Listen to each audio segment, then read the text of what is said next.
Rory McIlroy's decade of sustained greatness is as impressive as it is rare. After defending the CJ Cup title following victories at the RBC Canadian Open and the Tour Championship earlier this year, McIlroy replaced Scottie Scheffler at the world rankings.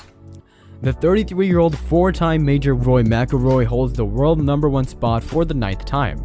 Hello and welcome back to our YouTube channel. Today's video follows McIlroy's success atop the sport of golf. Don't forget to like and subscribe for more videos like this if you end up enjoying it. Thanks in advance. Rory McIlroy had a tough week leading up to the 2022 Masters. His iron play was poor in the Texas Open as he'd missed the cut at 1 over, while JJ Spaun won at 13 under. That was his last start before making the yearly pilgrimage to Augusta National to contend for his career's most elusive crown. To make matters worse, McIlroy said that after attempting and failing to depart San Antonio on Friday evening following the cut, he was told that room service at his hotel would take 115 minutes. "I was thinking, let's just start again tomorrow," he remarked. Even though Rory was performing well at the time, he had dropped to #9 in the world just as Scottie Scheffler was establishing himself as the #1 player in the official world golf rankings. Fast forward 6 months and McIlroy had begun his 9th consecutive reign as #1 after a truly incredible run following that missed cut. If someone had told me on the Friday night of the Mcllroy Texas Open when I missed the cut that I'd be #1 by October, I would have asked what they were smoking because I would not have believed them.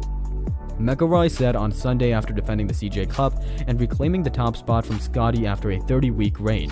McIlroy has played 15 events since that Friday in San Antonio, finishing in the top 5 in the 10 of them, including 3 of the 4 majors.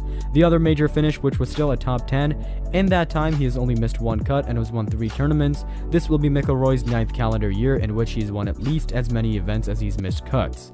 How odd is it to have 9 different reigns as world #1? Is the 3rd most all-time below Tiger Woods and Greg Norman, both with 11, but ahead of Dustin Johnson 7 and Steve Ballesteros, both with 6-5. What's odder is how much time has passed since McIlroy's initial #1 ranking, March 2012, and now 10 years 7 months.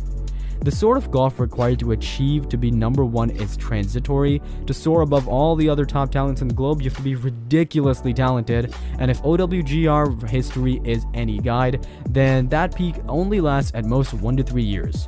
A total of 25 golfers have ever held the #1 ranking, with 22 of them having no more than a 4-year gap between their first and last or more recent participation.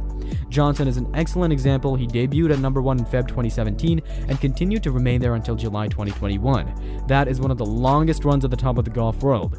Johnson is one of the 2 greatest players in the previous 15 years, and his 4-year on-again, off-again relationship with #1 testifies his long-term excellence.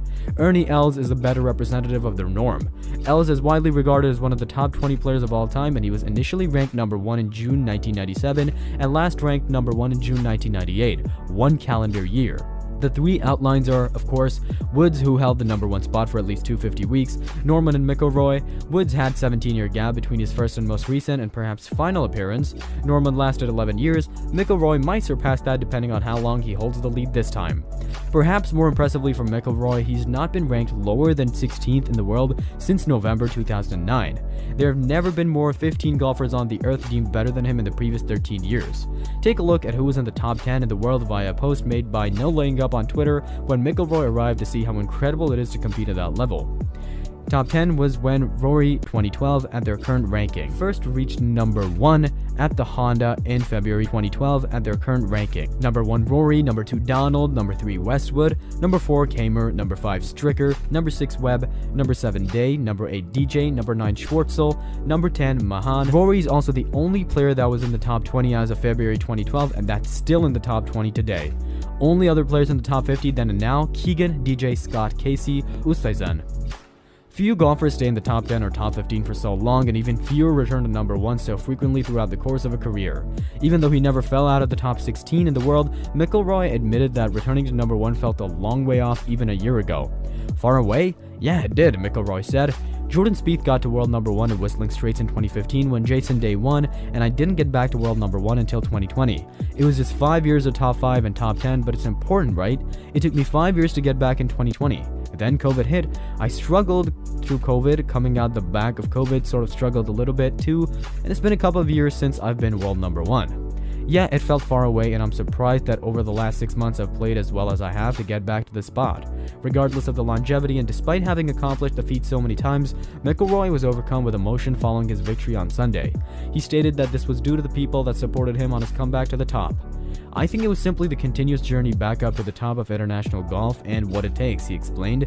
It's not just me, it's everyone on my team. It's not a one-man show. I simply think about everyone who's made a difference in my life, not only in the previous 12 months, but throughout my life.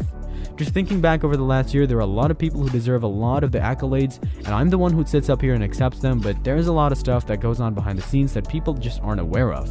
All of it is just as essential as what I do out there trying to win these games. It's a team effort, and I think that's what gets me caught up and emotional anytime. I think about it because it's really nice to be on this trip with other people that you want to be on the journey with. That's a very cool aspect of it.